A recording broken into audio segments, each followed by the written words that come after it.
Hello guys, welcome to my channel G blogs and आप सभी का मेरे ब्लॉग में स्वागत है। तो अब मैं जा रही हूँ कहीं घूमने और मैं भी आपको आगे वीडियो में बताऊंगी कि हम कहाँ जा रहे हैं। तो इसके लिए मैंने खाना बना लिया है और मेरे हस्बैंड गए हैं बच्चे को लेकर के बाहर। तो सोच रही हूँ तब तक मैं सारा काम निपटा लूँ। अपना सारा काम निपटाने के बाद मैं जाऊँगी और फिर मैं आपको दिखाऊँगी कि हम कहाँ जा रहे हैं और हम वहाँ पर क्या क्या चीज़ें देखने वाले हैं। जो रुद्रपुर में है मेरे ख्याल से उनको पता होगा कि मैं कहाँ जा रही हूँ। तो गाइस जाने से पहले मैंने सोचा कि थोड़ा-सा अपनी शक्ल को भी सुधार लिया जाए और उसमें थोड़ा लिपा-पोती कर ली जाए। तो थोड़ा-सा बीबी क्रीम लगा ली है और एक सिंदूर लगा लिया थोड़ा-सा और फिर थोड़ा-सा सबसे टिपिकल काम है जो, वो है लाइनर लगाना। तो वो लाइनर लगाने का काम कर रही हूँ और मुझे सच में नहीं आता है लाइनर लगाना। मैं बहुत कोशिश करती हूँ, बहुत रोज़ कंटिन्यूअस कोशिश करती हूँ कि मेरा लाइनर परफेक्ट लगे पर नहीं। उसने नहीं लगना है, उसे शर्म नहीं आती है कि वो अच्छे से लग जाए। कोई बंदी मेहनत कर रही है तो कम से कम लग जाए। वरना फिर मैंने लगाया अपना प्यारा सा लिप कलर और मैं बहुत क्यूट लग रही थी। आपको कैसी लगी है आप ज़रूर बताना।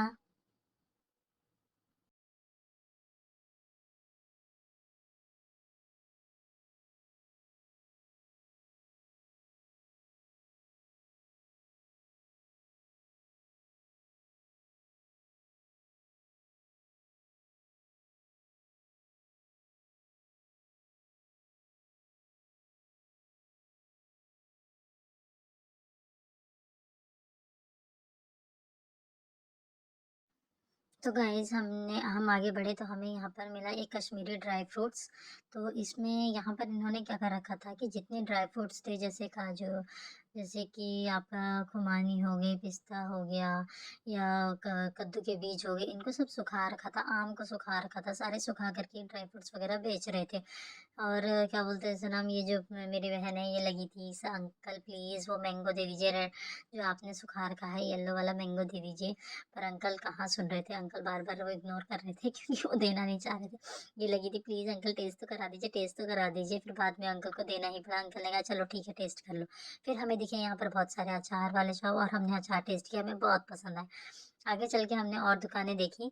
बहुत सारी दुकानें देखने के बाद हमें कुछ ऐसा मिला नहीं, पर फिर उसके बाद हम जब आगे गए तो हमें एक बहुत यूनिक चीज़ मिली जो कि ये इस बेचारी को बहुत पसंद आया था। इसने जैसे ही पहना इसको हो गया टाइट। ये कह रही है अब मैं क्या करूँ, मुझे तो ये टाइट हो गया और मुझे आ भी नहीं रहा है। तो मैंने कहा बहन रहने दे, तू इसको मत पहन। वैसे भी अगर तू इसको पहनती और अगर कहीं बैठ जाती तो ऐसा लगता पमेरियन डॉग आ गया है, इसलिए रहने दे बहन। तो ये मिला है कुछ अलग सा स्पेशल ड्रेस। आंचल डिस्क्राइब करेंगी कि इस ड्रेस को हमने कहाँ पहनना है। हम इसे पार्टी वेयर है ये। घर में भी पहन सकते हो अगर माँ बाप को समझ में आ जाए तो। और इसमें ठंडी रुकेगी कैसे ये बताओ। प्लीज़ आप लोग इस ड्रेस का कॉन्सेप्ट समझाएं हमें। हमें समझ में नहीं आ रहा। हमें बिल्कुल समझ में नहीं आ रहा है। तो यहाँ कुछ अजीब अजीब लाजवाब ड्रेसेस हैं जिसका हम धीरे धीरे आपको रिव्यू दिखाएंगे किस तरीके के कपड़े हैं यहाँ। फिर हमने देखा एक राजशाही चेयर रखी हुई थी, हमें बड़ा मज़ा आया। मैं जाके वहाँ बैठ गई और मेरे से पूछ रही थी कैसा है। मैंने कहा बहुत मस्त है, बहुत अच्छा लग रहा था। ये भी कह रही थी मैं भी बैठ के देखती हूँ कैसा लगता है करके। मैंने कहा बैठ जा। तो कह रही यार बड़ा अच्छा लग रहा है और भी देखा हमने, बहुत अच्छा लगा मुझे।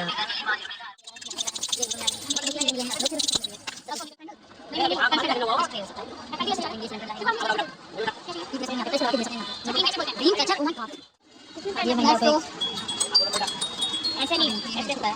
और ये दोनों के दोनों अपना बचपना अपना दोबारा जी रही हैं। पागल ऐसे नहीं कुछ करना है। ऐसे नहीं डबल हाथ से ऐसे मारना पड़ता है। इसने यूट्यूब में देखा नहीं ना, छोटे बच्चों का टॉय है वो।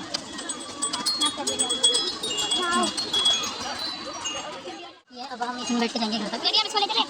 वाह पहले इसे ताजमहल लगता था, अब इसमें फूल पत्ते आते हैं। ये दे। हाँ ये मिली इसको, इसका नाम क्या है पता नहीं पर बहुत अच्छी है। वो एक मुझे पेरिस में लिया। बस आईफल टावर मिल चुका है और हम पहुँच चुके हैं। और इसी के साथ पाकिस्तानों को बनाते हुए तो हमें मिल चुकी है तोप और ये देखिए ये अब स्टार्ट करने वाली है। और प्लीज़ मारोगे आप इसे। और ये अरे यार ये वो है ये तो दुबई वाला है। वो बड़ा वाला दुबई वाली बिल्डिंग बुर्ज खलीफा देखा। इसमें तो लाइट भी जलती है, अभी नहीं जलती है। अभी नहीं जलती है उसके लिए न्यू ईयर आना पड़ता है तभी जलेगी।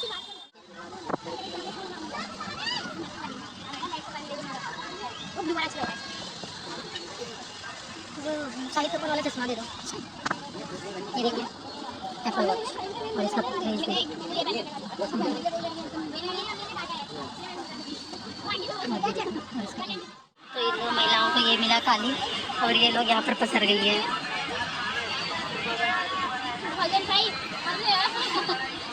सपना से मारा। और एक वहाँ पर कैसा कर दिया, उठाओ उसको। रुआ खराब कर दिया आपका। तो फाइनल घूमते घूमते हमें लग गई बहुत तेज भूख और फिर उसके बाद हम पहुंच गए एक भेलपुरी वाले भैया के पास जिसमें लिखा था अमेरिकन भुट्टा बॉम्बे भेलपुरी। पता नहीं कैसी भेलपुरी बनाते हैं ये। फिर इनसे हमने भेलपुरी बनाई बहुत स्पाइसी। फिर उन्होंने टेस्ट करवाई। हमारे पास एक टेस्टर गए थे जो बहुत अच्छा टेस्ट करती हैं। तो इन्होंने पहले सारी नमकीनें टेस्ट की उनकी, फिर उसके बाद जो उन्होंने भेलपुरी बनाई वो टेस्ट की और फिर उनको लगा कि थोड़ा सा इसमें नमक या मिर्ची कम है। तो उन्होंने बोला अंकल थोड़ा सा इसमें नमक और मिर्ची थोड़ा बढ़ा दीजिए और थोड़ा स्पाइसी बना दीजिए इसको। फिर उसके बाद उन्होंने अपने हाथों की कलाकारी दिखाई और उसमें थोड़ा सा मिर्च मसाला ज़्यादा डाला और मिर्च मसाला डालने के बाद हमने उनसे कहा भैया ये मत डालो, हरी मिर्च भी डाल दो थोड़ी इसमें। तो उन्होंने फिर थोड़ी सी हरी मिर्च भी डाली इसमें और हरी मिर्च काट के भी डाली। बनाई उन्होंने बढ़िया, बहुत टेस्टी भेलपुरी खाते खाते हमें हमारी नज़र एक प्यारी सी बच्ची पे पड़ी जो चश्मा लेकर के दौड़ रही थी और कहती पापा जल्दी आओ, और इसके पापा उसका हाथ पकड़ के ले जाने लगे। उसके बाद हमने खाए भेलपुरी। भेलपुरी हमारी तैयार हो गई थी। ये देखिए इन दोनों महिलाओं की भेलपुरी थी, इतनी जल्दी तैयार हो गई और ये दोनों महिलाएं खाने लग गई थी। मेरी भेलपुरी बनने में थोड़ा टाइम लगा था और मैं वेट कर रही थी कब मेरी भेलपुरी बनेगी और ये बोल रहे थे बहुत टेस्टी बनी है, बहुत अच्छी बनी है। इसके बाद घूमते घूमते हम पहुंच गए। हमें दिखा गुरुद्वारा तो हमने सोचा चलो क्यों ना मत्था टेक लिया जाए। तो हम चले गुरुद्वारे के अंदर हम गए। हमने अपने सर पे बांधी चुनरी और हम गुरुद्वारे के लिए तैयार हो गए। और फिर उसके बाद इसको नहीं आ रहा था चुन्नी बांधना, ग्रे वाली को। फिर हमने उसको सिखाया देखो ऐसा बांधना है। फिर उसने चुन्नी बांधी और हम लोग बहुत दिनों बाद गए थे गुरुद्वारा तो बहुत अच्छा फील हो रहा था हमें। ये गुरुद्वारे के पीछे डेकोरेशन देखो कितना प्यारा हो रहा था और ये गुरुद्वारे की सीढ़ियाँ थी। उसके बाद हम सीधा गुरुद्वारे गए और वहाँ वीडियो अलाउ नहीं थी तो इसलिए हमने चुपके से बनाई। सॉरी भगवान जी। बस आपके लिए हलवा नहीं मिला खाने को। उसके बाद हम बाहर निकले गुरुद्वारे से और हमने बाहर देखा, हमने खुश हुए हम कहाँ जाएँ। हमने इधर भी देखा और उधर भी देखा। फिर हमारा मन आया कि चलो गोलगप्पा खाते हैं। हम गोलगप्पा खाने चले गए और गोलगप्पा खाने वाले देखो सबसे पहले मेरी कटोरी में आया है पहला गोलगप्पा। तो मुझे तो बड़ा पसंद है गोलगप्पा, तो मैंने गप्पे से खा लिया और मुझे बहुत अच्छा लगा। उसके बाद इन दोनों की बारी, इन दोनों ने भी गप्पे से गोलगप्पे खाए। अब बड़ा मज़ा आया। लास्ट में हमने खाई थोड़ी सी पापड़ी। बिना पापड़ी के गोलगप्पा कैसे पूरा होता। फिर हमने अंकल भैया से कहा भैया पापड़ी तो ज़रूर खिलाना। फिर भैया ने हमें एक एक पापड़ी दी और पता है 10 रुपये पहले आती थी 10 रुपये के 8 गोलगप्पे और उसके बाद आए 10 रुपये के 6 गोलगप्पे और अब आते हैं 10 रुपये के 4 गोलगप्पे। हाँ गोलगप्पे खाने वालों के साथ कितनी नाइंसाफ़ी हो रही है। पर ये कह रही थी कि वाओ ये बहुत यम्मी हो रहे थे और उसको देखो भैया से एक एक और मांग लिए। Thank you, thanks for watching.